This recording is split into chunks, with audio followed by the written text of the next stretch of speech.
Saudara, minat warga untuk divaksinasi saat ini semakin membludak sejak ditetapkannya kebijakan aturan vaksin bagi para pemudik serta menjelang puasa.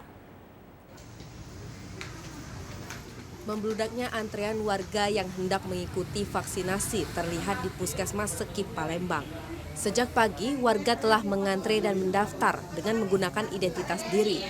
Vaksinasi yang diberikan di puskesmas ini mulai dari vaksin pertama, kedua untuk anak dan dewasa, serta vaksin ketiga atau booster. Salah seorang warga yang mengikuti vaksinasi, AG Saputra, mengatakan dirinya memerlukan vaksin karena memenuhi aturan kantor. Itu untuk keperluan apa ini? Saran dari kantor. Aku ngantri lama nggak? Sementara menurut petugas vaksinasi Puskesmas Sekip, Faiza, setiap harinya mereka dapat melayani 50 hingga 60 orang untuk divaksin. Sementara di bulan puasa nanti pelayanan vaksinasi tetap diadakan untuk warga.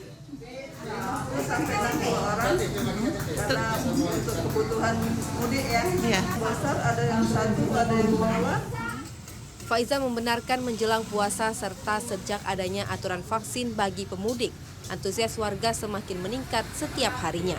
Tim Liputan TVRI Sumsel melaporkan.